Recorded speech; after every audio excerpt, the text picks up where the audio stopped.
Kau tu pia pakai sio takai holo fami.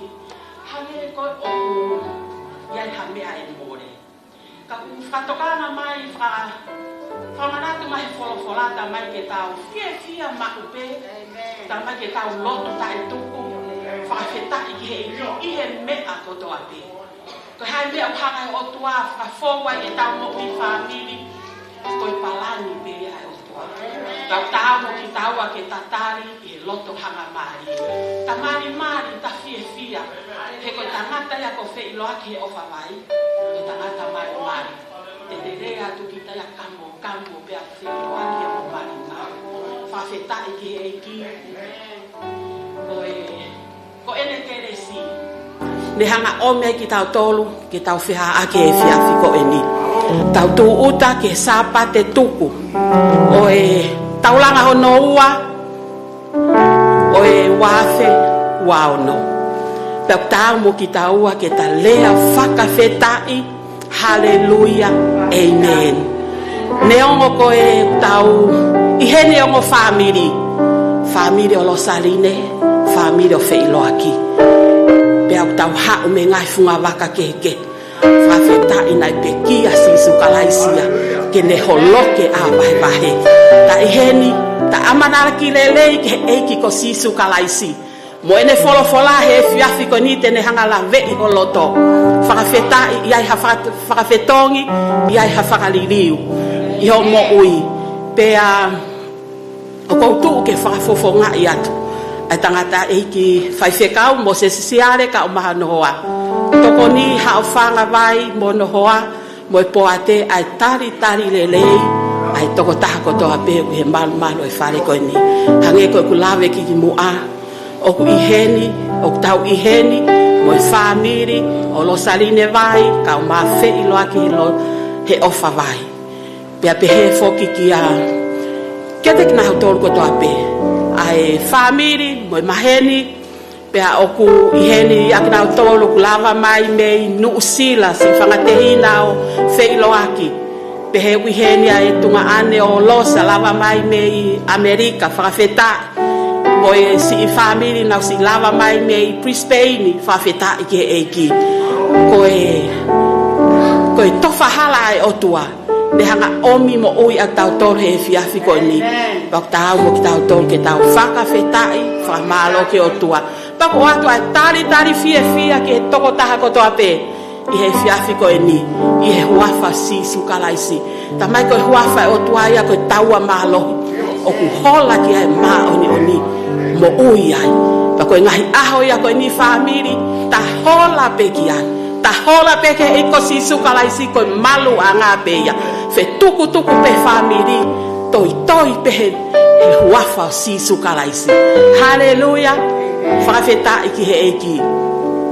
Pea te hoka ture waheni ki he konga honoa. Koe noto tau ataina pe. Koe konga honoa koe foaki. Koe foaki o e vahe hongo fulu mo mea ofa. Feel free pe ke foaki pe ke o kai ke whakakouna i koe. Kapu iai hao ofa ke he otua hange ke tama he sione vai tolu vesta hao no. He nai ofa pe he ai otua ki mamani. Tala mai na ne foaki pe hono alo pe taha. Na i kai toi ua hono alo na i taha pe. Ne ongo e ne taha ka ne foaki hono alo. Ke ne hifo yo pe ki hai kolosi. Ta maua yen mo uihe ngai aha ko eni. Ko ia ko kore ke asa, angalelei, mo lava mata o tana ki mai vahe ongo fulo e mea ofa.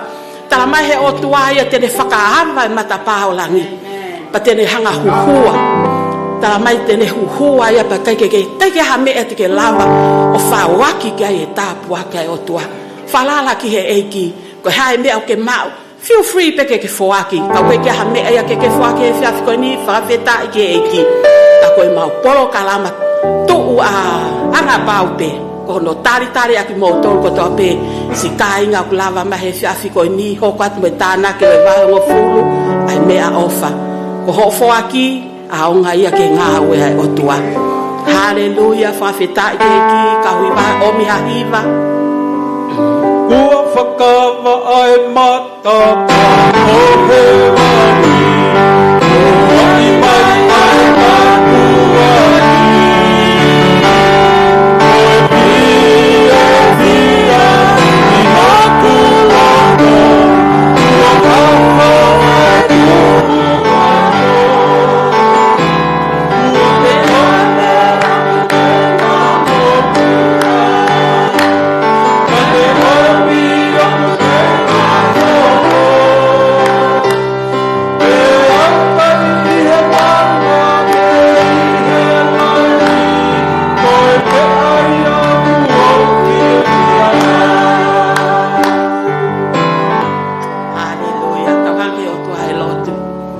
pata mai ko ko ke mau tamai ta ngata fiona e ke ko mau lotu ka te ko he fiafi ko ni atu ai Fatai ai fa malo ke te ko mau ilo ko ko ai tu ngai tu I ko ko ai e ko ngai e ki ko o tua ko o ku kai ke ai ata feto aki ko o tua ko pe tatau ane afi a honi pete ke pehe ai ko ta ngata e ke ko mau faka malo ke te ko ko tau he a fiona ke fai ke mau mo ui mau ilo whakapapau e o tua ka nai tai o ua ho kau mai I ka ilo I peko wheha poto e iai e mau mo ui he fiafi ko ini ka whawhetai ko o tua ofa ko o tua ko ke tuai ke ho hau kau ke mawe ma upe ke whai alo ofa e ke mau hanga ke fiafi ko ini o hake ai mea ofa tāna ki ho kai ngai o tua whai tāpe kina nima ko toa pena e whai ai fuaki tuke au ngai ki ho ngawe o tua e ko mau hang haki ko to ta tene viringi ai mo unga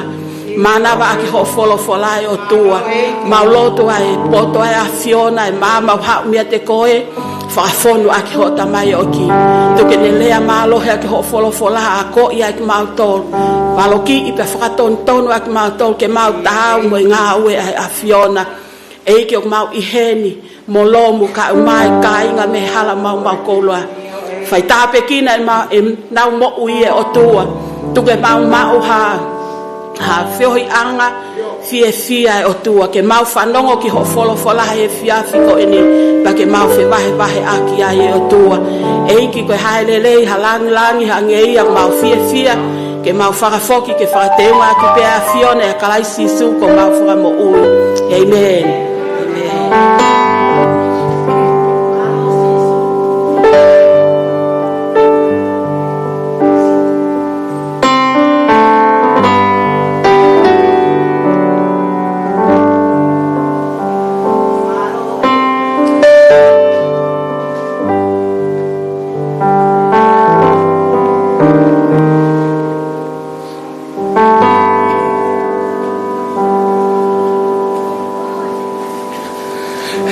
God is good, and all the time. I'd just like to give all the glory and the honor to our Heavenly Father for bringing us another day.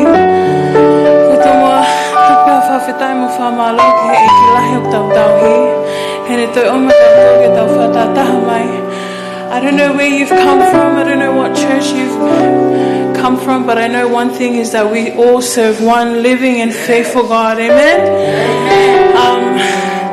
I ask that you may rise to your feet. You know the Pentecostal way, we like to clap and raise our hands and praise God. So if that's a little different, I ask that you open your hearts up to receive the Lord today as we fellowship and as we sing a few songs. I ask that you may go and shake each other's hands and give each other a hug, a welcoming hug. Amen. As the band sing these songs, we just like to welcome you to our praise and worship today. Thank you.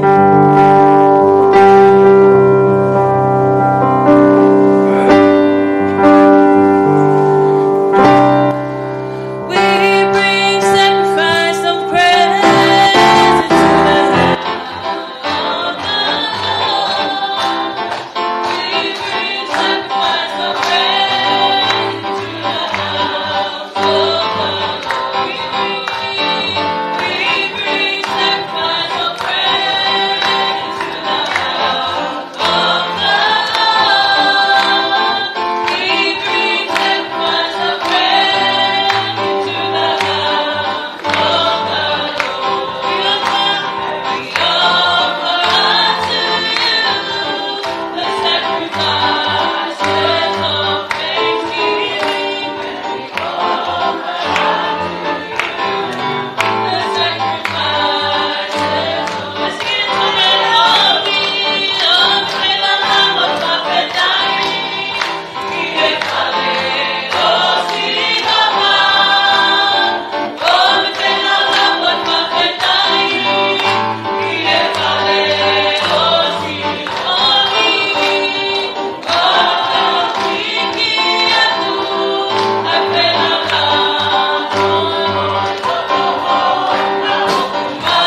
Yeah.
Ai Samia Devita.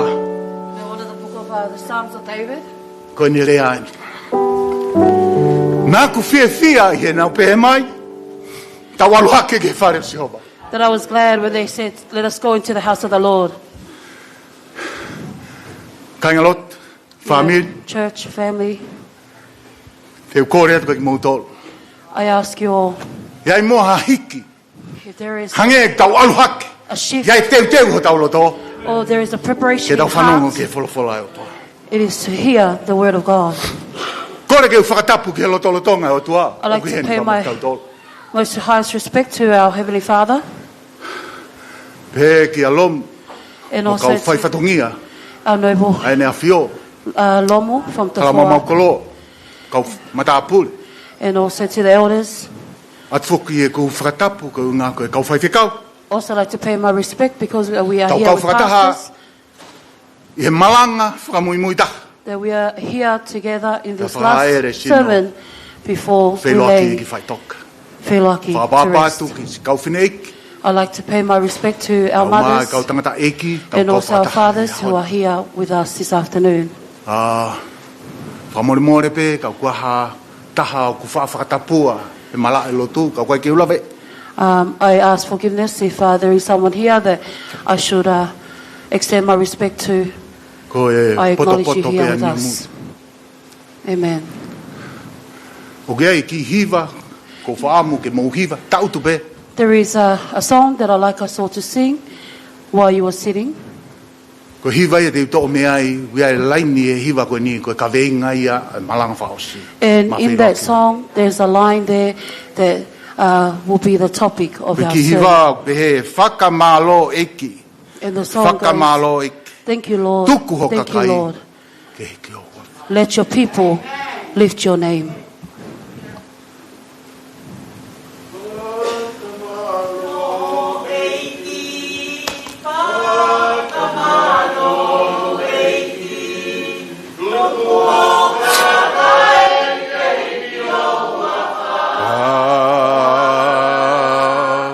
Tuke ia whakamama. Eke ake ane mahaua. Tuku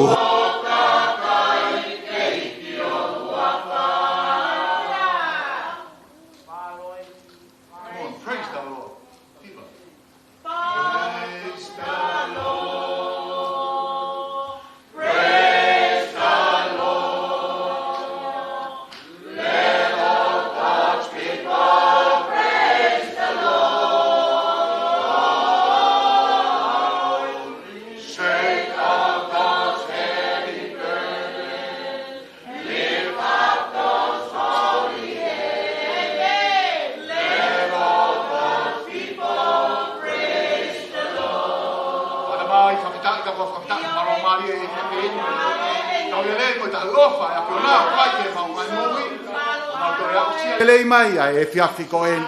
Ko eni pe ai aho na ngahu e Jehova. Ke mau fia pe mau neke ai. O ku mau neke ai, ku mau fe vaka aki e funga fare. Loto fare o Petelihema. O ku whakalelei ai toko taha kotoa pe. O ku uhanga tu eiki ko uhunga ko amanaki. Ke mau hoko ki he folofola e a Fiona. He ko ho folofola ku tāpua ki pe ia te ia. Ko e ku lotu ko e huiga ngā koe tamai o eke.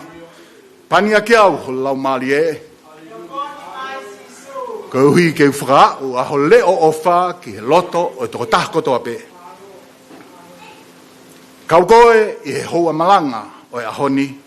Ke mao ai whakawhetai pa mo e langlangi. Ia si sukalais ko mau eiki pe mo mau whamaui. Amen.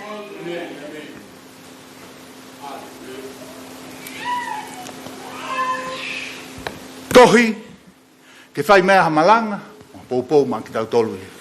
The scripture that I would like to share with us all. Toe me toe ai pelu vai taha wā. Take it from the book of Hebrews chapter Tu 12. pe mua ke urawa te uruaki moi wā. And let me read to you verse 1 and 2. Ai au pehe on whakarea. And this is what it says. Ko ia, ko mea i he ka apui a ki tau tolu, e he ao e kau whamoni tōlahi pehe. Ke tau sia ki whoki ai mea mamafa ko toa pe, Mo anga hala o tau mo ngo fua ki ai. Pea tau whelelei i he whaka ku kafi ai whakapue ku tofi i ho tau au. O si ope ki a sisu. Ko ka mataanga, mo ngataanga o tui. Ai anene kātaki ai pekia i he akau. Mo ne tai tokanga ki he whakamaa, ko mea i he whiawhia nai tuku i hono ao. Pea ko nofo eni i he nima tō matau o e awhioanga o e otua. Whawedai keiki. Praise God. Whawedai keiki. Ko mea na kua ia ke mauhiwa ki hiwa koe ni. You know, that is why I got us to sing He this koe song, kaweinga ia malanga i he whiawhini. because that is the topic of our sermon today. Tupei ai whakamamafa. To let go of that burden. Tupei To let ai go whakamamafa. or shake off that burden. Whawedai keiki. Amen. Koe taha i veni o kou saia maupehe ku mamata ki ai i he olimpiki nai toki mariu atu. One of the events that I like to watch in the Olympics is that they just passed Koe puna akau. is the Polvo. the pole vault. Yeah. Koe puna akau. Ka pau te mo High manatu jump. lelei. If you remember carefully, Koe taimi koe o ku haua e kau tangata puna akau. that when these the competitors come to line up and before they jump, Fata mai na ngahi akau, pe koe akau e hongo fulu o lahi ake, ke whai ai whiriwhiri ki he puna akau. they will bring the sticks or that they use to race Koe with. ki ngata ai ue ngahi akau ki he different haiti koe te nau punai. And not only that, but there are poles that are different for the ke maalunga koe where they jump. Koe nau hau koe ia, koe su o nau ngau ea ki he nau hau ki loto. You know, Koe when ngai they su come, lapa tatau pe mo su koe There are nau. all type of shoes that they use or they Koe mo wear. nau track suit. That they also have an outfit. Koe mo teo ngā kote ho nau track suit. And that they have Koe ho nau a tata. jumper or coat or even a hat. Koe koe mo nau machoata. And also glasses. Ka koe taimi koe ku ui ai ha taha nau tolu ki. Koe taimi ke hau ke laini ke puna. But when they are called to come to the line before they jump, Te si o rewa o kamata ke toe tata. we see them Toe machoata. take off their hat, take off Toe their glasses, saketi. take off their jackets, Toe pia mo track suit. and they remove their, Vete mo their su ka ai e tracksuit, su e taha mama. and they replace their shoes that they are wearing. Ia koe ke toha, koe ke tāria ke tau hoko ko hakau saia nisi he lo ke ti. You know, it doesn't Ke tau matter tala ho no hinga. if you're Whawhetai invited keiki. in this event, Koe unga ko ho maa nge. because the lighter Koe you malunga are, nge ia the hopuna. higher that you Amen. will jump. Whawhetai keiki. Praise God. Ta tau pe mo lere malafoni. You know, even in the marathon races, Koe si taha ke sino te whine lere pe koe tangata lere. you know, the smallest part to the person, the female or the male who is in Koe this, mamao nge ia e race, nau lere. the further that they will run. Whawhetai keiki. Hei kaike ke tēnā apu ke he malafoni mo e fukamputi. You know, you're not going to rock up to the marathon with Pe koe double fu sāket. or a Pe big koe fu jacket tracksuit. or some sort of tracksuit. Amen. Amen. Koe maa taha nge. The Koe lighter mamao nge you ho are, lere.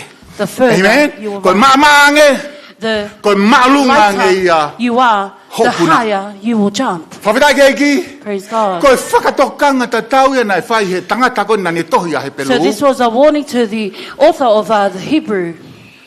Koe kau karistiane nani tohi ki ai i Itali. Koe He kau wrote karistiane to koe ni koe young Christians in Christian. Italy, where there were young Christians, Whafufua nai ke taha walu. somewhere around the Ono ni ages ma. of 18 to 25. Ka koe tohi tatau. And these O were mai ki letters Petelihema he ahoni. that I want to share with us, Whawhetai Bethlehem. keiki. Amen. Fie mao ke tau, we need to light up. We need to win. Get our ma'ama'ani. Amen. Fie mao ke Amen. tupe e ngai whakamama wha. We need to Mete shake atu off mo every nai te burden unga. and to remove any outfit. Amen. Amen. O kuia e lova. Because o there ui is a ki tau race tolu ki ai. that we have been Pea ko called to. mamaange. And the lighter you are, Ko hoa uia ke whaosia. you will reach the end. Whawhetai keiki. Amen. Kuia e lova o e tui. You know, there is a race of the faith, of the believers, Ko ui ki tau tolu ki ai. that we have been called to. Ko ia fia ma o ngai whamamafa. So we need to let go Wange and whamamafa. to shake off those burdens Ko inga ka tau lawa ha o ke te. so that we can reach that end. Whawera ke ki. Amen.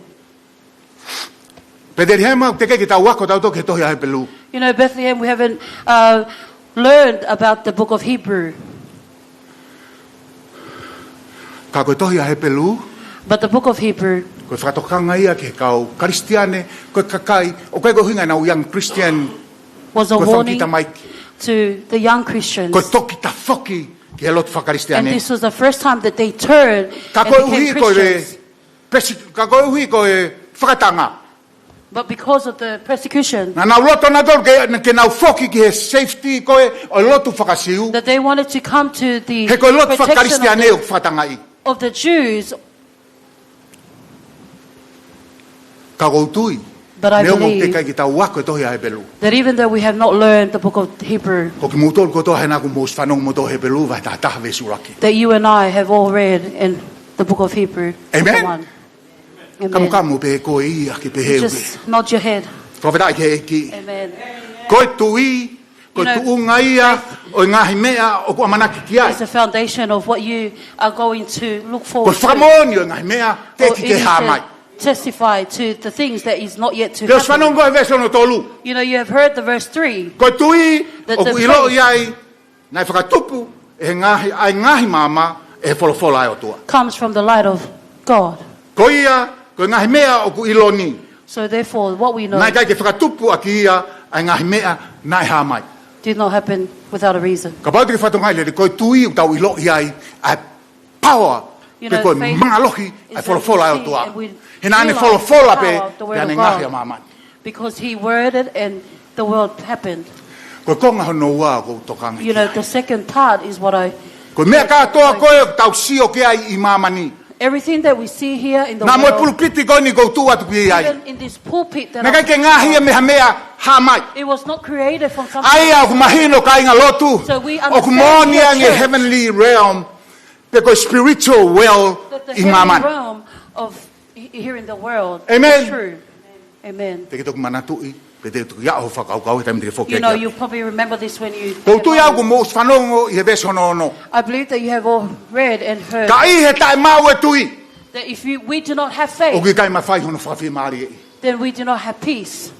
He ko I au kau ke te ia. Because he who Te comes ton to ke ne him tui ia o ku iai ia. should believe that Te aku he ne is his totongi. due and that he will pay Ia ki nau tolo kumi toto aki pe kumi mālohi. for those who Kia seek rea. earnestly to him. O sia ngahi vesi ko ni he wahe tātaha. You know, after all this Hoko verse, atu lewa e tangata whautohi o he pelu. and then the author of Hebrew continued on Ki he lisi koe, ai, lisi o fame koe koe o i tui. to the list of fame of the faith. Whawhirai ke ki, Amen.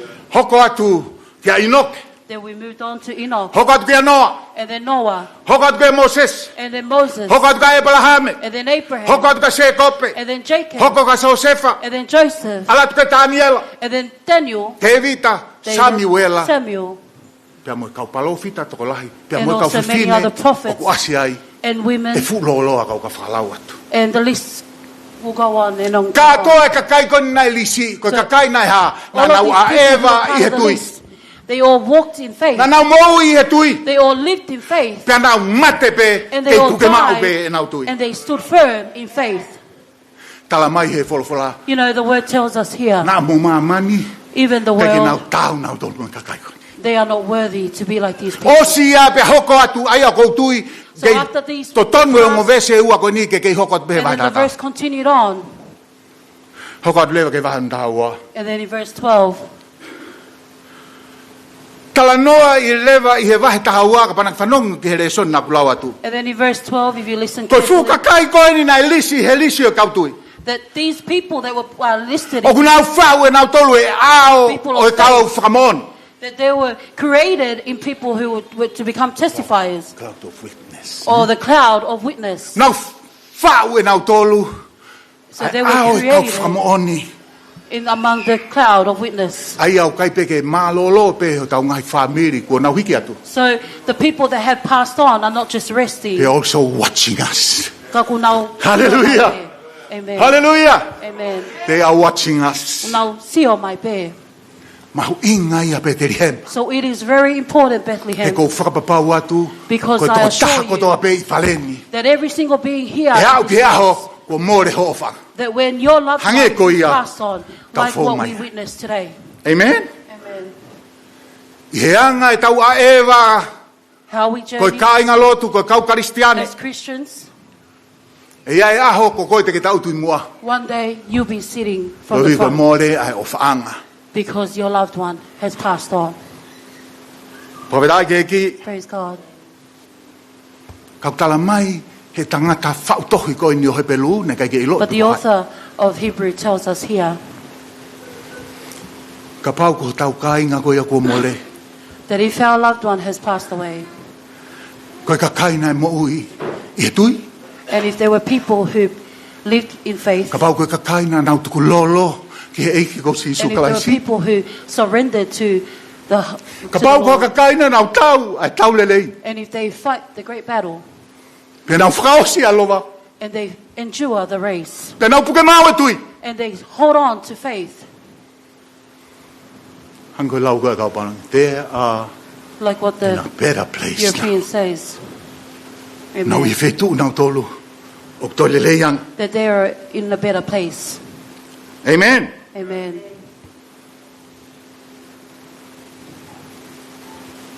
Koe ongo lerei. You know, the good news Ta koa koe more pe koe. A sino koe ni. Whakamateria. that when we lose our fleshly bodies, O koe ho tau api. we have a house Ke tau aru ai. that we will Amen. return to.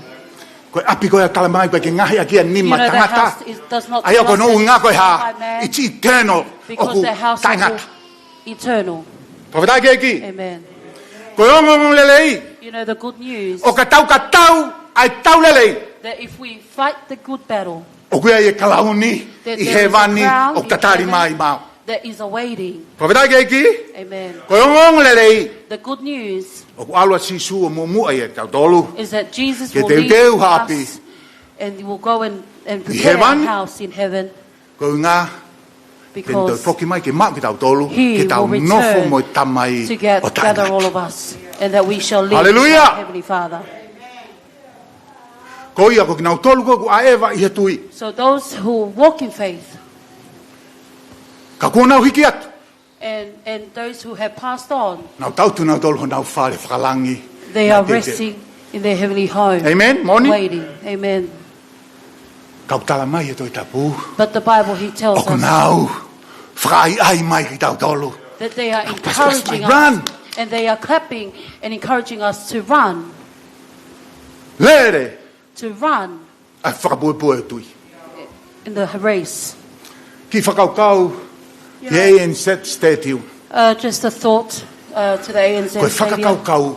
Koe whonu e Stadium. And the thought is that when the Ka stadium nau is paspasi filled, ke toko tolu noa pe ko toko tawha I loto. and, these, O nau vai and the ngā. crowds Come on. clap and Come on. cheer for those who are in part of the Pea koe I event. misi to tonu. But the true Ko ki nau image tolu koe e kau ex-player.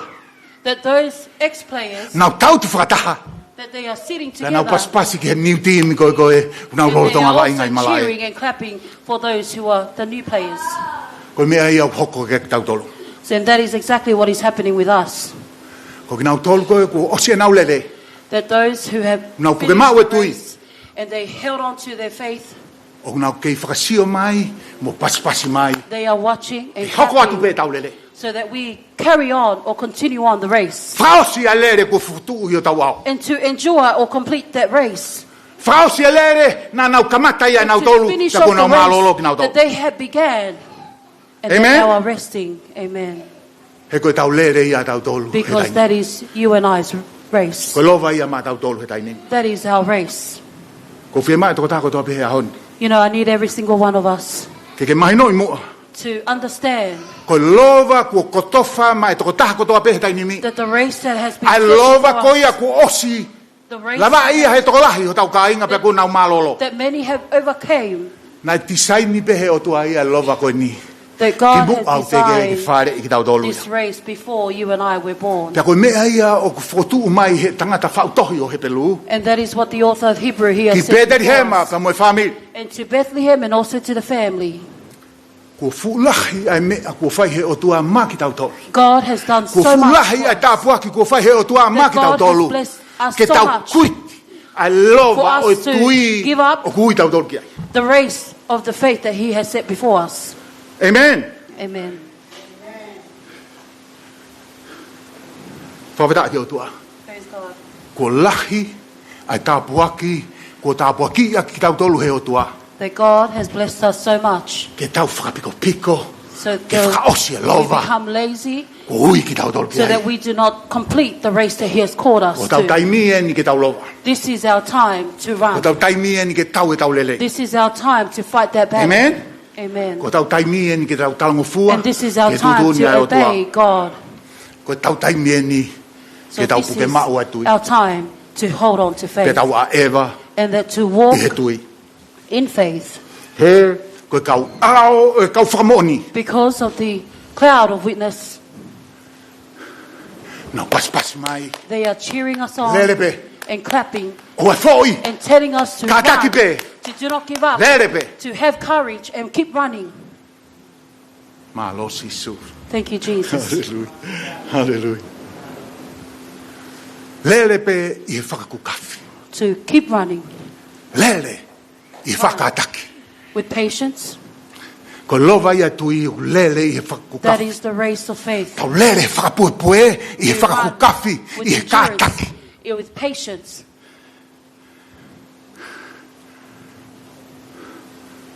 Rotonga e teu. You know, while I was preparing Ko this manatu sermon, ke kau. Pewhiet, I mo tau remember tangat. those before I Pea mo whanau.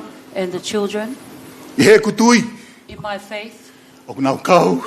that they E are kau part ao e kau whamoni. of this cloud of witness. O paspas mai Petelihema lere pe. And they are clapping their Whai hands ai and mai cheering Petelihema ka us taki to pe. Bethlehem to keep going. Meleana la. You know, Meleana lahi. Pahingoa ke tau sekerika. Amen. Tema. Also, Sister Tema, Nau kau. E ao e kau Clapping. whamoni. I ka tonga. and also katoa, Ras. Ras, Te lua sulaki. and Telua, Sulaki, Salo te whatai. Sister Salote Fatai, Siasi whina. and Sias Finau, Mawhihema. also Sister Mafihema, O whaiong. and Ofayongi, Tātou whaokula. Katoa family. They are watching The us. list goes on. And they shone. and they are watching Lelepe. us and saying, keep running. Whatai keiki. You know, praise God. Pako whamui mui. O FaiLotu vai. And the last one was Brother FaiLotu, Losa. vai. Sione. And Losa, Wha. Sione, Tofa, Mo Noseline. kātak pe mua lelepe. Please continue running.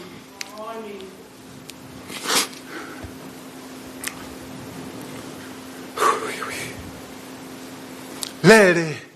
To run. Ko nang whai ai a lere i whakakukafi. And that is them encouraging us to keep running. A whakapua e atu. Amen.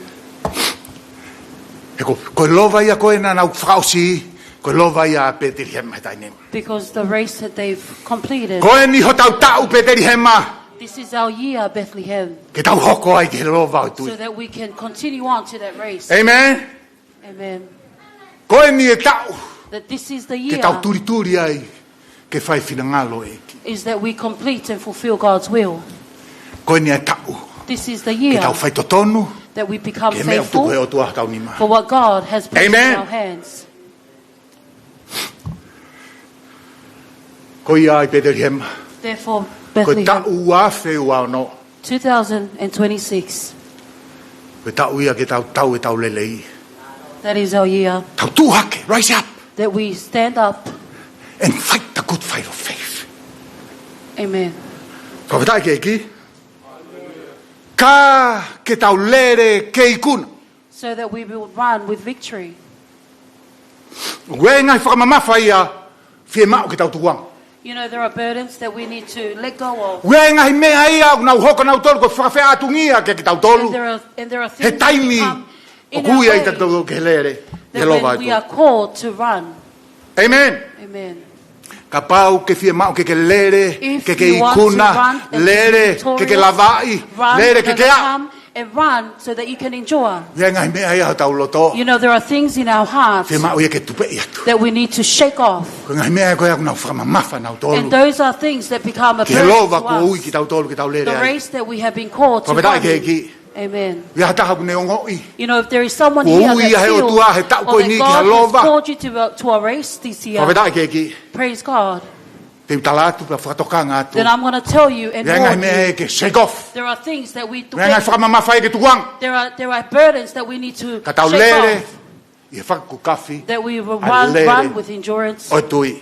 in the Ulu race aki. of faith. One, Kia te au koe mana wahe. to me, is fear, Koe whakamamafa ia ke tau tolu. and that is a burden Koe to ili us. fia pe koe mana You know, wahe. faith, Koe whakamamafa fear. ia ke tau tolu. Is a burden to us. Kai ke toia ha mea tene hanga whakatu mau There tau is tolu he nothing mea here tau tu ai. that will Ka set koe us mana wahe. down, but something that will make us Kai ke toia ha fearful. mea tene hanga whakawai vai tau tolu. There is Paralyzed nothing ki tau here tolu. that will weaken us. Ke tau nofo pe he mea kou tau iai. That when we sit where we are, Ka koe mana wahe. but fear. Amen. Amen. Nā tonu ke leo lahi o mou e meni. Amen. He ko mou mea mai koe nā ko ilo i le lei. You know, you sitting there, I know you Ia very te mea well. eu ke mana wahe koe ai. There are things that you are fearful of. Peka pau kai te ke ha mea eu kai te ke mana wahe ai. And if there is nothing that you are afraid Ke of, mana wahe ko he tala totonu. then maybe you are Amen. telling the truth. Amen. Ia pe mea ia kuri fia e tokota. Everybody here has something that they are afraid Pea koe of. ke toka ngau ke he rifia koe kaure ka he maalunga. You know, the children does not Kai care ke about hui the ngau ia ke he heights. rifia koe he cloud. And I'm not referring to the Kai ke fear of hui heights ngau ia ke he rifia koe he pā e mana he or pouli. the fear of the thunder at Pe koe he night. rifia he fuse puni a kau koe ke ngahi Or the a kia ha fear of the supo. wooden Ka koe spoon. tari pe ke hala. That when you do something wrong, Tau. you Kai get ke hui hit ngau ke with he that rifia wooden koe. spoon. I'm not talking about that fear. Ko toka ngau ke he rifia. The fear that I'm talking about Toi ki lalahi ange, pe ko irifia ka kai lalahi. is to the adults. Irifia na to he sivi. That maybe they're afraid that they will fail Irifia the ko test ngā ko mahaki. or a disease. Ko talang he to ke ta, The doctor will say to ko them, tau ke sivi. based on the Ko results, ke mau toilo mau topu ha me fai. we don't know what else to do. Irifia he mate to ko taha fe tu, tai alo. The fear of dying alone. Pe ko difficult conversation. Ko ha, fe tala noa aki, fai ngata ke fai. Or a Ka ke conversation iku ko ia ka te that ke is fai very ko ka tuku pe. difficult. And then you end up letting go of that conversation. Ko hui ngau ke he mana wahe ko e, So e what ka ke I'm ase niti ke referring totongia to ke te loan. is that you do not have money to pay off your loan. But the elephant in the room, Ka koe ele whāni te koe i ko he. irifia te volo. The room is the fear of, afraid of the devil. Nei ai o ku tau kete nei hen. You know, I had a brother who was here, Pea ne tala noa ia he mao ke kau Faifekau e sa stonga. and he shared to me that they were on their way to the pastor's Whakaukau e au ko to loi kau Siasi. longo pea uia. And while he was talking, and I was sitting there quietly listening, Koe tamai o eiki ko ni kune hiki atu. you know, this brother has passed on, Hena mai, mo. and he Hau e said, tanga "Well, kako ko whiri, there was konseti this maari e. man came with, Hau e ki toula, they came to this town in Tonga, ke whai nau Tonga, konseti ai. and to host this Rotonga concert. mo tu ai nau mereni a nau tolu i uta. And they plant one of the watermelons. Ko ia back in mono Tonga, ki they te plant, hina sisi. him and Tange his na younger tamai, he brother kake mo ke said, the father konseti te said tau to alta him, tole o mereni. "You're not going to the concert, we're going to go to the plantation." Ka mai he tangata koni. So then this man said Koe to ki me, whare ku ngahi ake hulu, pea ku hulu ata, mohe anga mo mea koe hulu. Koe old leaf, koe siaine, eh? so the house back then was made with the old leaf of the Na ilo e banana. naua i rifia te volo e na tamai. So they knew that their father was afraid of the Na devil. tai mu ape naua kai lua e tupe tangata i kia mo here pe lui mui. So they were standing from behind, walking from behind, and the father was holding at the Na o head. sialea naua koe na hupe ke ki whare, And they We already ye hulu, agreed that when they enter lere the ki house, tua, they will kaila ko make futevo. these banana leaves and yell out to cry out that it's the devil. Ko ina hupe ko si fai atu tangata iki. So as the father Toki ia atu tangata iki ke harapure anga mahalo got to the ki. main road, Mama o atu hawa ke hafute ni mangufulu Probably ai like- ki fare me hi halapure anga. a bit further up to the than Na where the house kaila was. whakatou, o ia ue ko So they both fute volo cried pe out ana that, lere mai nau oh, me it's the ki devil, the fare. devil, and they ran out from this house. Ta foki ai pe tangata iki ai So harapure the anga mo fu father here turned pelu o around le. and quickly with the helepelu and ran towards the main road. Ia koe o ma koe me lere atu ki Faifekau a ke tu koe loi.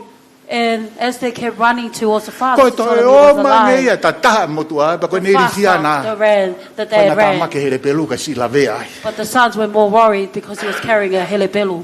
Ala tau ki tonga pe au talangi lo ia ki he ne You know, ri e kau then I went to Faifekau. Tonga and said Tala that noa e au these koe guys lied to their father, tangata koe ke rifia te vol. said that you were afraid of the devil. Tala mai e mou. And he said, Mo, Koe ne mon. it's true O pe atu. Rifia And I te vol said- pe Faifekau ia. that you as a pastor are afraid of a devil. Ta mai ia. How Mou. can that be? Ke he pe Faifekau ia. And then the pastor Ke he said, pe rifia te vol you o. know, pastor is different and being Whampe afraid koe of kia the ta devil. pe he ia whare. But hopefully we don't have people like Kai that ke here ngā in kai the ka koe church. mana wahe he hoko mai koe ai mate. But not only that, but being fearful of when death Ka comes. whetai ke ki. Amen.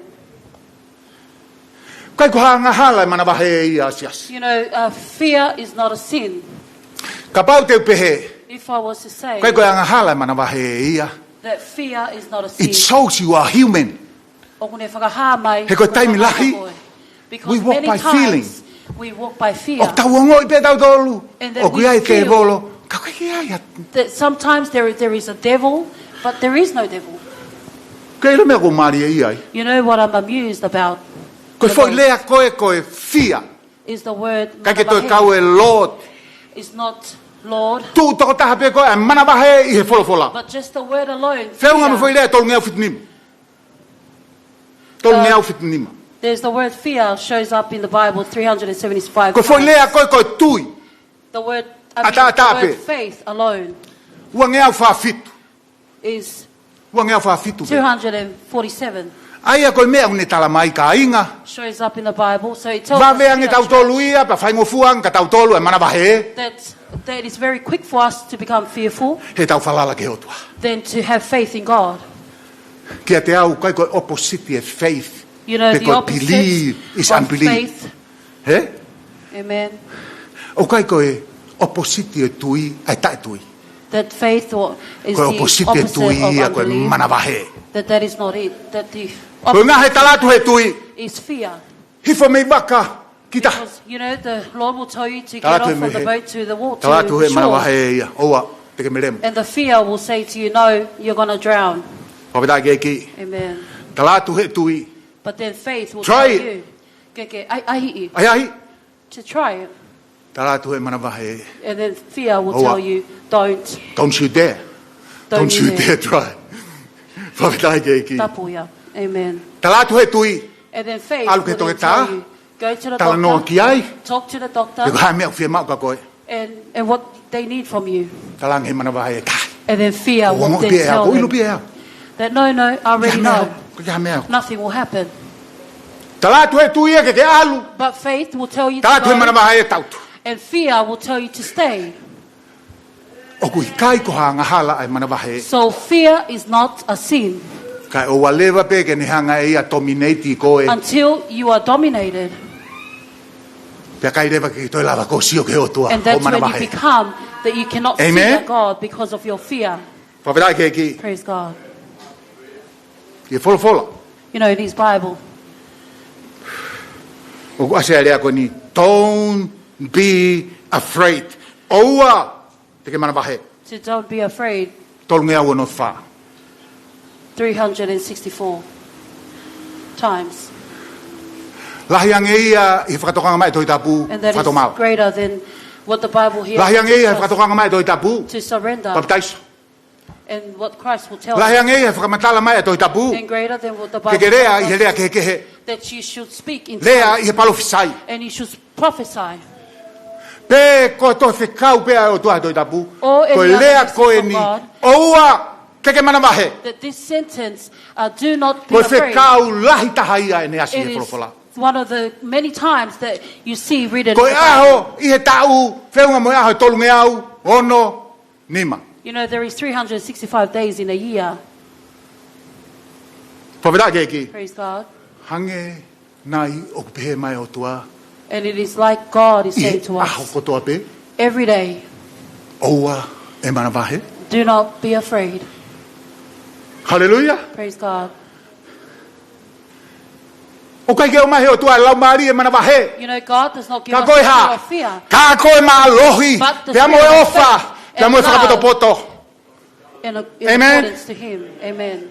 Ne o ngoe koe vewa, he tele a maluaki e mate. Though I walk Hei through the valley of kai the shadow teu of mana vahe. I shall not fear. Amen. Amen.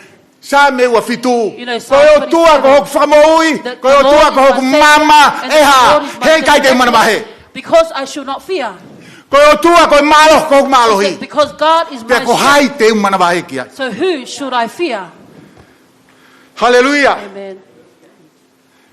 I taimi, ke taimi, ke From taimi. time to time to time, Tala mai he o tua. God here tells us, Oua te ke mana vahe. do not be afraid, He kou ia te koe. because I Oua te ke am mana with vahe. you. Do not be He afraid, kou ia te koe. because I am with you. Petelihema. Bethlehem, E fiaf koe ni. this afternoon, Koe mea toton ke ilo hi ahon. this is what you should ought O to ston know ke au today. ke ai ho whakau kau. And your mind Ton should ke also au be ke ai ho thinking of tangata it. he lotu. And your human being Ka should kau already e be thinking o of it. tua pe ka kau mokoe. If God is with you, O kai ki to tonu ia ke te mana vahe ki ta. then we should not fear. Pawhera ke ki. Amen. Ka kau e o tua mokoe. If God is with you, Tēne tokoni koe. He will help you. Pawhera ke o tua. Amen. Ka kau e o tua mokoe. If God is Tēne with you, whamalohi koe. then He will strengthen you. Pawhera ke ki. Amen. O ia i Petelihema ko pehe. So therefore, Bethlehem, I say this, O se taimi mana vahe. we should no longer be afraid. O si mo taimi o ngoi vai vai paralyze. We should no longer be paralyzed or weak. O ka hoko mai ha whakatu tamaki. When danger happens to Ka hoko mai us, hamatangi. or when Me hoko mai ha mahaka. bad weather or disaster Frau. happens to destroy, He koe o tua au kia te tautolu. because God is with us. And that's a promise. Pa koe palomesi ia. Koe tau assignment whika ulua kia a Petelihema ke And tau that ni. is our number one assignment to Bethlehem. Shake of fear. Ke tau tupei Amen. ai manawahe. Tu pei ai mana To vahe. shake that fear. Koe whakamama whaia ka koe he talile he taulele. Because that is a burden to you when you run. Amen. Amen. Sio pe koe ka sisu. You just keep focusing your eyes on Jesus. Koe ka mataanga mo ka taanga. For He is the beginning and the Amen. end of our faith. Amen. Mahalo pe pe mātoko tau meos. You know, we're about to conclude. Whaingofua e nai Faifekau e lea koe au whaingofua. You know, maybe someone will say Ko vete to ke you, ilo koe mea Pastor, hoka. those are just easy words. Mea pente u talatu Petelihema. But let me tell you this, Bethlehem. Whakawhei mai e o tua Invite ki he God mea au ke mana vahe ai. to what you are afraid of. Whaweta ke ki. Amen. O tua. No, God, Ke ia te au. may you be with me, He kua aluan ki whare mahaki. that when I go Ke to the ma upe koe hospital, hae to tonu hoksibe. so that I can receive the O tua. results. Lord, Ia te au.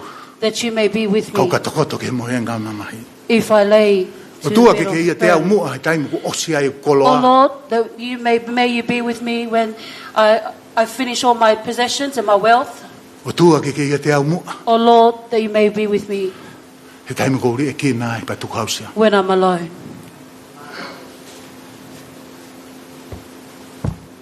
Pawheta ke ki. Praise God.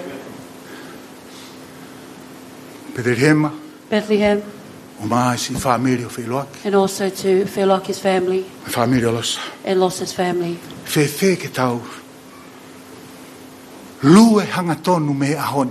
Why don't we try walking Ke whihanga straight hangai. Pia mo whahinga matangi. so that you O can whau mai face kia to ki tau face tolu.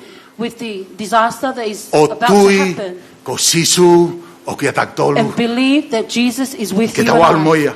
that we will go with Him. Amen? Amen. Petelihema. Bethlehem. Alu moi o tua ke mea o ke irifia ke ai. Go with God to what Ko you irifia ko are whakamama whaia ke tau lova. because Ko ui we tau are tolu ki ai ai lova au tui. to the race that God has called you and I to run in. Amen? Amen. Ko hono ua. 2, Ko ki point pe ono. only 6 points. Unforgiveness. Tai whakamore. Unforgiveness. Kau ke toki whia ilo ke ai mo toi ngai poine ni ma. You know, if you want to know of this 5 points, Toki lava mai sapat kahau. then come next Sunday. Ko tui ku tau whiunga ke whiawhini. I believe that we come Whakatauange pē ku hoko e wholofola koe ni. and may this word Kia koe losa mo whanau. to your sister Losa Okay, and your te hina. children, and also your sister, Whanga mo toi ngai whanau. and also to Mau kolo. Brother Fanga and the rest of the family. Koe ku lawe I, koe ku malanga whakaosi e ni. Lolo tonga o kei ni amani. This is Sino my last FaiLotu. sermon. Nane With our- whirien. While our brother FaiLotu is still here Kono on earth with Siasi. us, he had Nane chose his whiria meonga o church kei si. to be his church, Koe and ni he Faifekau. chose me as his pastor. Koe ia ku kore at pē. So therefore I ask Koe you, ngai Lord, o se ni whae tau FaiLotu. after this we'll have Hua a mai moha family ki hini e ua. service, and that may we sing two hymns, Pea osi koe apa tau toki hoko atu ke tau FaiLotu whakaosi. Pa and then we masino will pe kia. continue on with the Koe family whamore atu service pē. for Brother Mula vei FaiLotu. pe ko awi a bongbong ko tai ala sisi na ufi feinga ke ha spoti e fiafi ka lava mai bongbongi. So please, I also Kana e kai. like to excuse Ai ko myself in FaiLotu advance. whakaosi fa that he this ka will be my FaiLotu. last sermon with our Ke brother dokturi mi fare FaiLotu. mahak pe ke ilo pe te ma o atu tanu. While I go to my dialysis Hua mai tomorrow moha morning, ki him, e but ki I'll koe try ofa to come au. straight from there to the funeral. And while we'll sing this hymn, Toki osi koe apa tok fai tau FaiLotu. and then we'll continue on to our family service. Malo. Malo. Malo mi.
Fatai, ia malo, o ria ki a fion. O i ko mo ui, o pe a fai nasa ki mo tol, malawa ke mo ui ai, o mamata ai ni ma fa o o tu a ko ga ya me ko ni pe o ko. Tala mai ka folo fola, ka kai pe se to mo ni wa ko mai mai. Te fa malo a ho a fio ke kau. Mo ki na to ko do a pe. O kama to to mo lo. Si o. Vai ke uma. Mo ni ki o fo fo ma. E ma fa da ta ha. I he fia fi ko ko hu ke no mai i. Ke u ya ya. A fio i mai ko fa bi e o to. O ma fa ta ha e fia fi ko. O tu mo de ka ki na to bi a fio. A fa no mo fa fi ma ali a fio. O hi ko folo folo ko mai mo ui. Lo que ma va he o tua. E ho. Ko e langa ha. E ho ko fai ai. E ho ko fai no ma mai. E ki na to ko ke ki ma to ko do pe o tua. O mo nu ko sai o ni o tua. O hi ko ma vai ko. I wa fa pe o si su ko ko. Ta be ki na fo ki. Faifekau tua. Ma lo fora. Au ngai ka ki ma to ko do pe. Wa fa pe o si su Christ ko ha ka. Amen. Tanya. FaiLotu.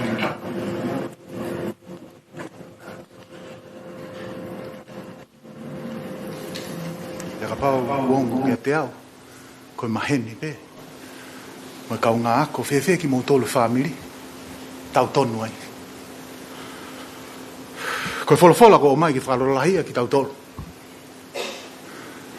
E tau FaiLotu faraosi. A akuia. Ko ne Faifekau ka mo felo aki.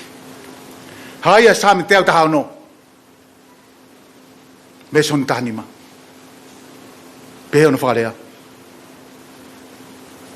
O kumauinga i he ao o Sihova. Ai pekia ai ni kakai maonioni. O kumauinga i he ao o Sihova. Ai pekia ai ni kakai maonioni. Ka pau te o mai haki whakaukau me vesko ni. O ki kai te tau mawahe tau toluia me he awhio mai au tua he aho tau mate ai. Amen? O kai ke hatai mea ku tau mawahe ai pe te tau mamao ai me he fofonga Sihova o au ke aho e tau mate. Whawherai ke iki. Tau whawhakaukau ko tau mateu teu ke he mate he koe whiha ene mate ku tau iai.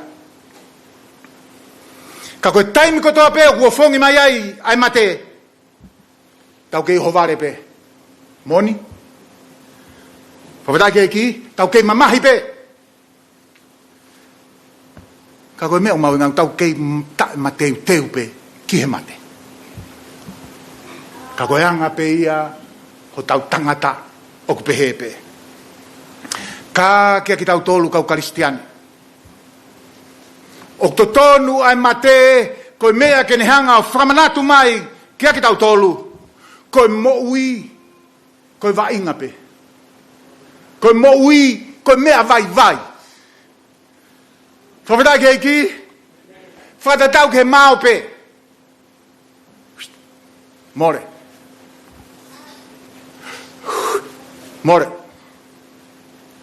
Whatatau ke heipu vai, ka mahua, kai toi lava tanaki. Koe moui, koe mea vai. Koe moui, koe vainga pe. Ka pau te unga ue ke rea Solomone. Tala mai Mosese koe moui koe a fisi a kaupe. Pongpongi ma ui mai. Me fiafi pe, vela mai la a mai. O seatu. Petelihema, famili. O koe ki tau moui o tangata. Whawhetai ke ki. Pea ka pau o kui kai ki tau moui o tangata. Toton ki tau moui. Whakapoto aki. Ai taimi o kei tukumahe o tua ki tau mau. Amen? Pehe Solomone he taha. Tangata Malanga. Vai fitu vei sonoua. O ko ngalahi hake ai alu ki he whare o ku iai e tangi laulau. E alu ki he whare o ku whai katoanga.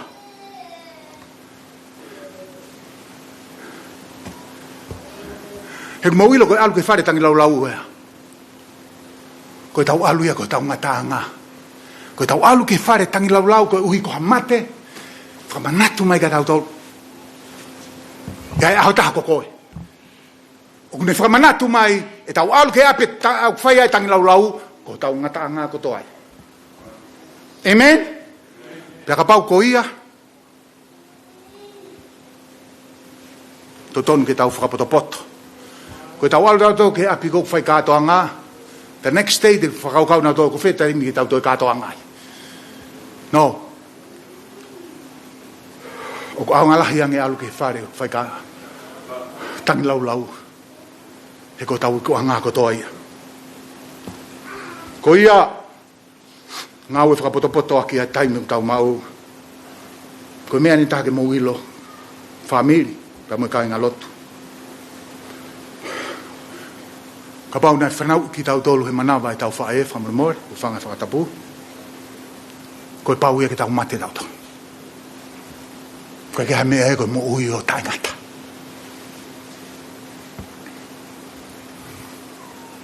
Whatongai at family pa mo siasi. I tohi mahina e o tua, o si maka ia e aho, ho whaere i mai ki mamani. Pe au toi maka ia e moi aho, ke ui mai ai ke whoki ki api. Whawedai ke ki, kai ki toi lawa i aue, kai ki toi lawa i ke ngaunu, o kui kai pete ke fu malo hi whau koe, pete ke toa whau. Ke hanga tau i mate. Pete ke tauwhi e mate. Koe ni hau pea e mate. Koe ni osi peho aho. Koe ni hoko mai anai. Whapetai ke ki, kai te ke fu vewawe whau koe ia, ke lere pe, kai whiua mate hono turi koe. Whapetai ke ki, koe koe tangata koe ia, koe pehe koe tangata kalo maari, koe ke kalofi pe koe hae mate.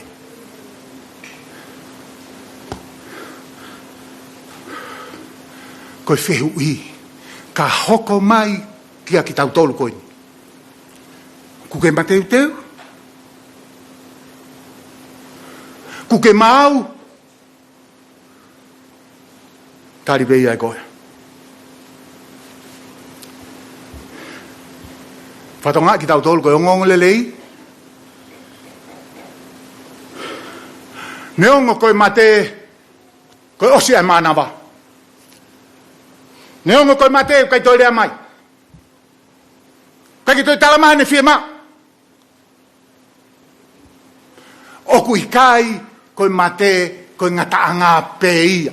Kau karistiano, whawhetai ke eki. Amen? Oku i kai, koe mate, koe ngataanga ia, pe koe osia. Oku ea tau i tāniti. Amen? Oku iai ho tau i tāniti. Pe oku ua pe, ko i tāniti, ko mo ui o ta ngata whakataha mo eiki. Pea mo i tāniti, ko alu ki heri whakamoremore pe ngau ea ki, ko heri. Hewani pe, o tau i tāniti, pe ko heri.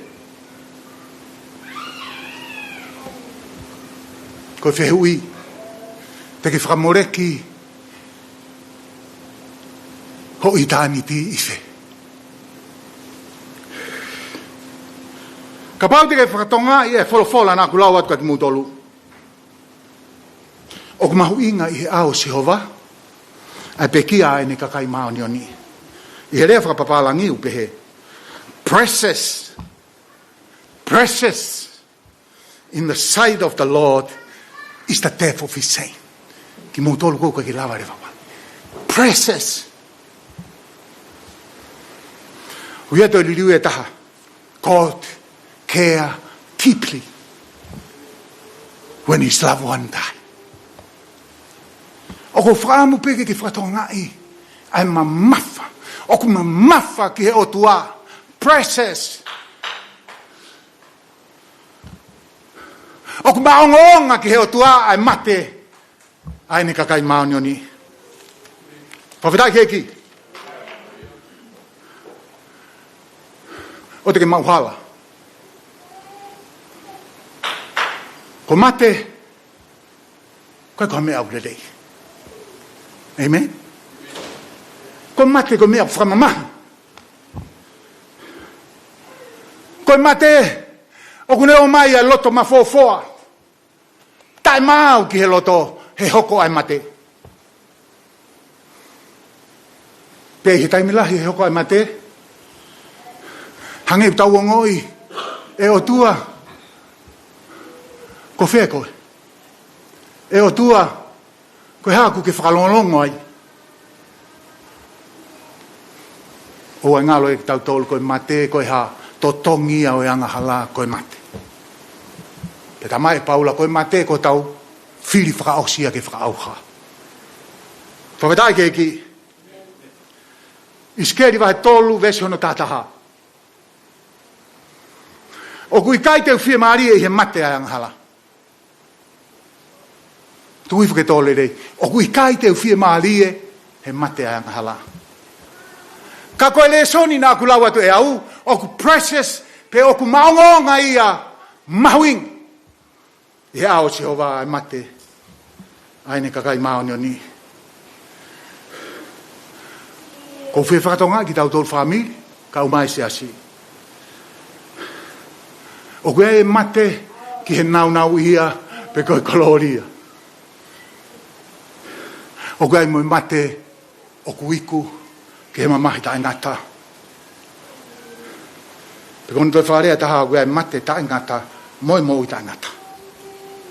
Koe mate a whailo aki, ko tau ilo ko toi tau tolu o ku kau ia i he precious.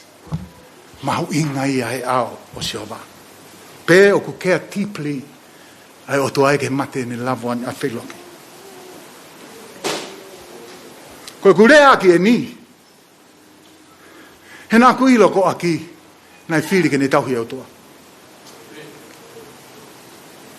Nai whiri aki ke ne whiri e eko sisu ka lai siko no whamoi.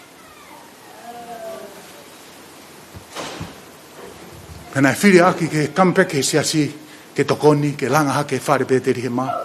Ke au katu ngau tangata, ke eki. Nā kui ilo e aki, ai mamafa yang hala, pe mohono nunu yang hala.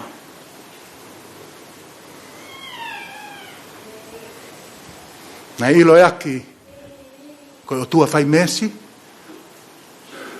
koe o tua whakamore.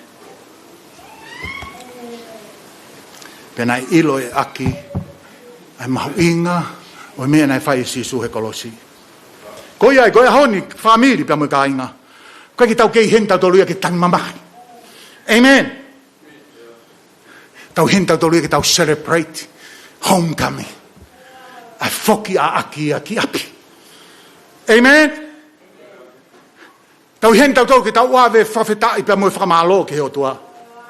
Koe hui koe taimi, ne tuku mai ki tau whiohi pia mui ta mai o eki koe. Kai ke whakapuri ki au. Pe kai te whakai kai au kei mamahi. Kei tangi pe. Tau kei whakaukau loto pe. Tau kei anaua pe. Pe au ksai pe. It's okay. E tau mai a. E ui atu. E toi tari mai. Tau mai a, e toi hongona maha tala i whare, whanau. Koe ne alu koe ne a ki, te rau tok sio pe ai o ka haere maa siso. Whawhetai ke ki? I he tui tau ilo i tau toi wheitu o ki ai a wheiloaki. Te au totonu, ke tau whia ai. Whatatau ke tohi a Paulo ke kai Korinto, Pahe nima vesfalu. Koe mawahe me he sino, koe whakataha mo e eki. Amen? Tau ilo tau tolu ko whakataha akia. Pea mo e eki. He ko tau sino, tau tolu ko whare kere kere pe ta mahe wholofola. Pea alu pe kere kere, ki he kere kere. Ka ko tau lau maari e koe whaki hei o tua, koe momeni te tuho manawa, whoki ho tau lau maari e tau tolu. Ke hei o tua he koe ana ne hanga whaki. Amen. I ho tau mata o tau tolu, tau sio tau tolu ki sino, whahaere ki whai toka. I ho tau mata o tau tolu, tau sio tau tolu ki sino, mawahe me iapi. I ho tau mata o tau sio ki tamai, ku kai ki toi ai. Huse pānit, ko i kai toi ai. Kui, ko i kai ki toi ai. Tau wako, ko i kai ki toi ai. Tau kete, ko i kai ki toi ai. I ho tau mata o tau tolu.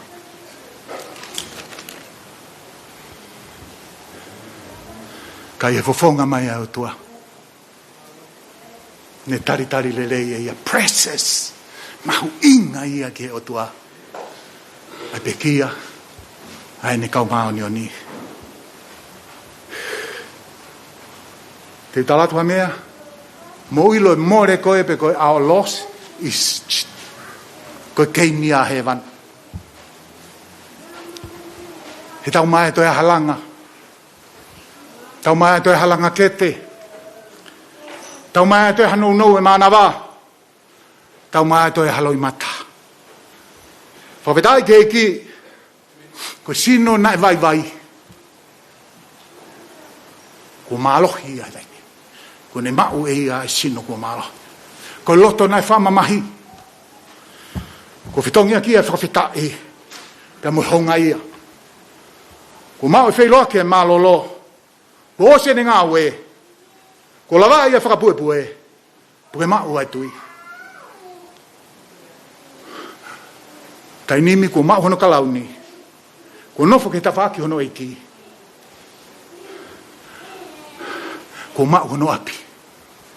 Nai te teu e sisu. Pe hange ko ia koe ku lau ane kamatanga. Ko kaua akia he ao e kau whakamooni. O nau paspasi mai mo whakai ai mai. Lere ke mou lawai. Ai le lova o e tui. E tai nimi o ku hiva whakataha ia mo i kau angelo. O ku tau mo e lampi. Maoni oni a eiki ko mau o tua. Whakatai ke eiki. Koe me aia koe kalamai o ku mahu ingai ki he otua ai pekia. Ai ne kau maoni oni. Whawhetai ke eki. It's more than good. It says, precious in the eyes of God is the death of his saint. Precious. Taim na ne whaua mamani, koe hae lea o tua. O kulelei. Taim na o sea ne ngahe tangatana ne talamai o kufulelei. But when the death happened to his loved one, talamai, he cared deeply. Talamai o ku precious. I au e o tua. Ai mate ai ne kakai maoni oni. Whawhetai ke eki. Mo ilo no winga. Ko wakai a sisu. Ke taha o kakai nā ne huhui. Ku whoki api. Ko wakai a sisu. Ko taha o kakai nā ne huhui. Ko tauatai na mea ngahala. Amen? Ko tau kei whai ngahala ape ko fusino ko ni. Ko ne mawahe sino ko ni. Impossible to see. Ko wakai a sisu ilangi. Ko whokian ki api. O malolo. Ai taha o ne kakai nā ne huhui. Ke whata o sisu.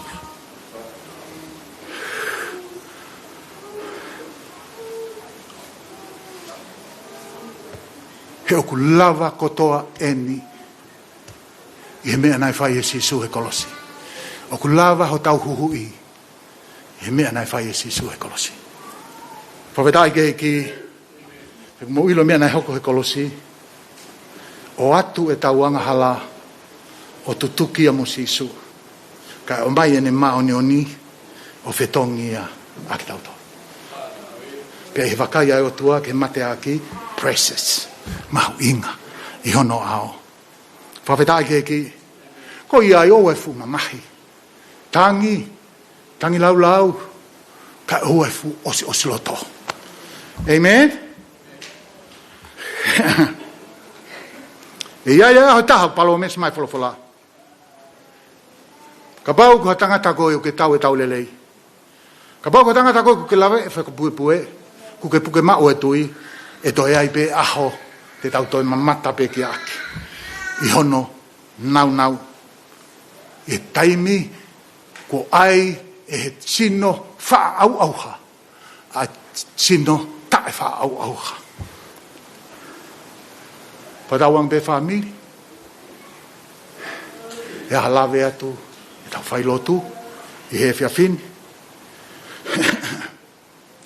i teu ke tau ave sino FaiLotu ki fai toka a pompong ke ne nofo ki hono nofo anga ma a pompongina te whakawawave mai me whanmahaki ke u whakapapa whakaosi ke te kore atu pe ai mahimi pe ko kore ki alomo whakamemore mu alomo talau hui pa mu fieme ka ke whai mua hatau whamiri whakaosi pe mo i tau mo i whanau ka umā mua si toenga e whanau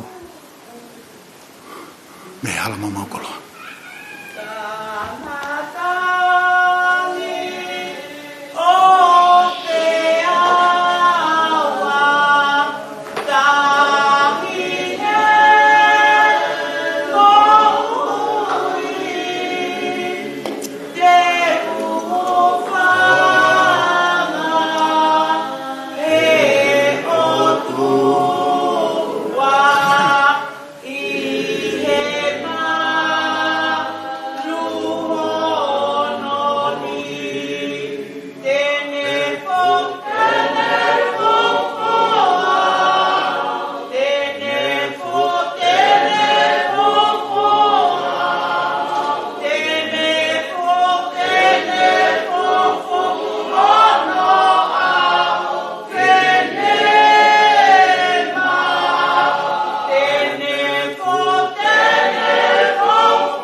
Pokoknya kali bawa omen. Berkabatan boleh kata. Kita itu kalau untuk peta hati kecil. Saya dia dah dibeli. Dia mau kalau itu bukan. Mau Fatai. Allah penutupan. Kita tahu itu supaya sangat baik tahu. Pola mui. Ui lepo tambah ini. Boleh lava ya tahu ini. Tu apa mati? Wow, jauh. Iya. Berbeda. Apa ini sama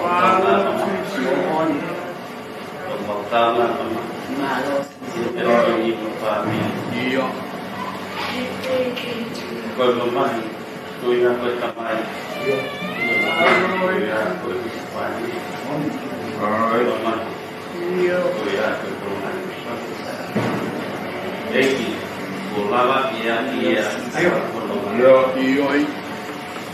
Begitu ya, saya bilang kalau ada family Mosese Siale kalau nunggu kan pergi. Tahu gimana kalau tahu dari waktu dia mau anak itu pas baru tahu. Dia mau lawan itu mau tahu pertolongan. Begini kita karena tolong Allah memberi mau Allah kita haleluya bawai aku minta kita baik kalau itu tadi family sama tahu kita itu Siasi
Faifekau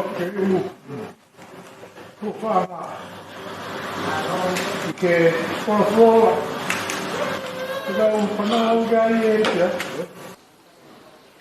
la demo pai mari koen que o papo mas au foi pa ai we go que fala paia ai toma lo over FaiLotu ya pues vamos a ver ya nunca pues que vamos no lo toma está en España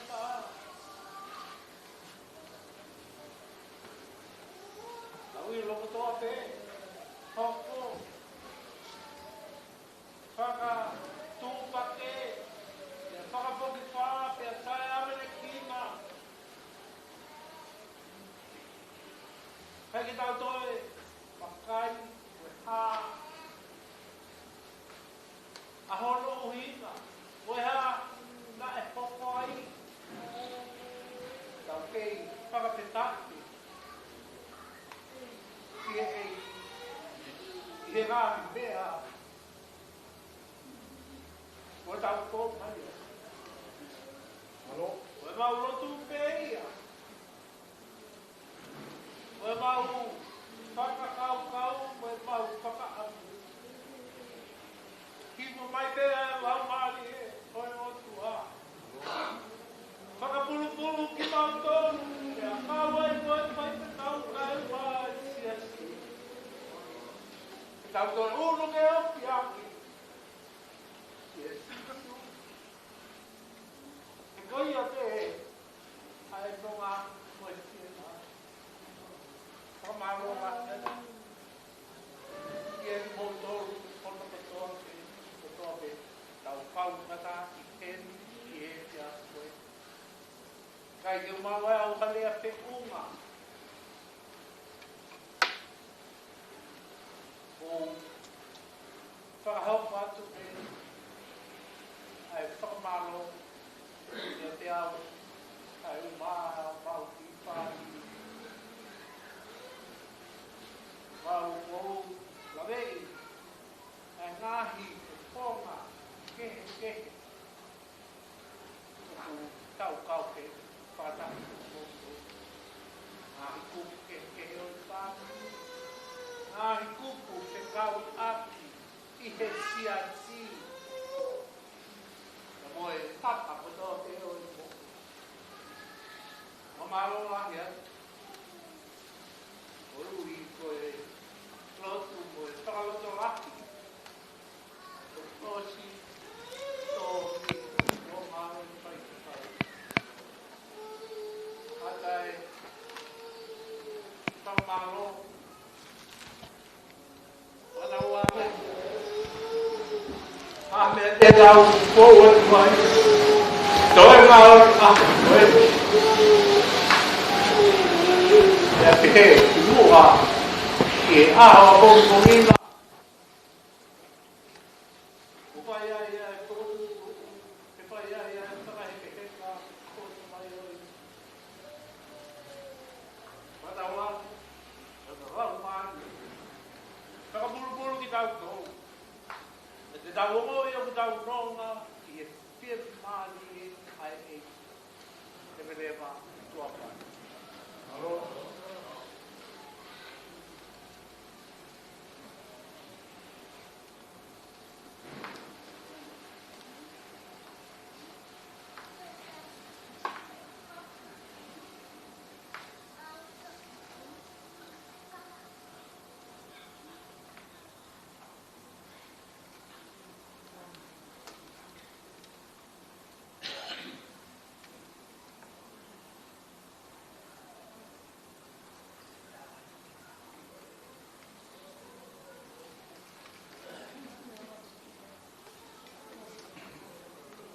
Tempo kore atu ke tahiri te mua e ngahi FaiLotu moe ngahi o wau e Siasi koe whakawheri atu ki mōtoro kau uma e Siasi mo tō tāku katoa pē tau e mō mea atu pē i he koro o wiai e i kuwai mōko pē ai e pai ha whakamamalo ke tau o tala no mao siai. Ku tau whio ke ai i he Siasi, i hua ka tau tu. Mā tupu, maro, patu.